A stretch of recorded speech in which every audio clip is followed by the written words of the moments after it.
Dungan sa pag-react sa libuan ka mga vendor sulod sa Central Public Market sa Jensen tungod sa kabalaka nga mawad-an na sila og pangabuhian. Gisugyot ni Jensen City Vice Mayor Rosalita Nunez nga i-refill na lang ang naaprobahang resolusyon sa City Council atong Hulyo 16 ning kasamtangang tuig. Tungod kini ang gidali sa pagpasar og dunay mga kulang nga mga dokumento ug wala miagi sa 90 ka adlaw nga comparative challenge nga napatik ilawom sa Private-Public Partnership Code o PPP. Ang proseso mismo mali. Bisan pa og wala pa ang kantong challenger.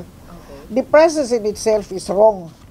In fact, letter ni sa gikan sa Public-Private Partnership Center, PPPC, no?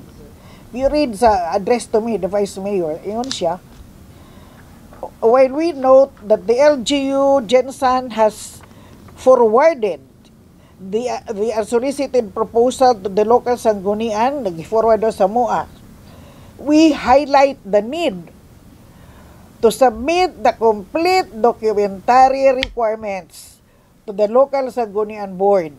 Dugang sa Vice Mayor nga dili na kinahanglan sa mayor nga magpagula pa og executive order.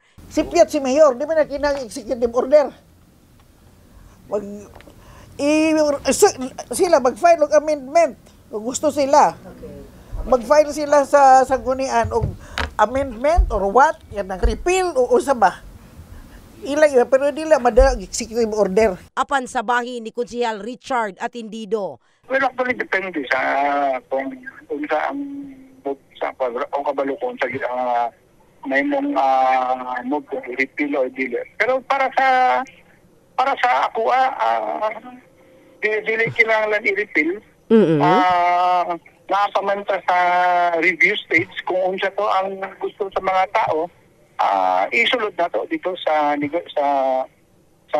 contract na pirmahan ni Mayor. Una nang gi-anunsyo ni Mayor Lorely Pacquiao sa pag-atubang niini sa mga vendors ganinang buntag nga ipa-review niya ang kontrobersyal nga 2.3 billion pesos unsolicited proposal sa private firm nga Robinsons Land Corporation aron i-develop ang palengke nga mahimong mulengke. Sa proposal sa RLC, arkilahan nila ang nasa 19,000 square meter nga propiedad sa syudad og nasa 8 million pesos matag tuig. In the heart of changing lives. Kini sa Brigada Richelle Gubalani. Brigada News.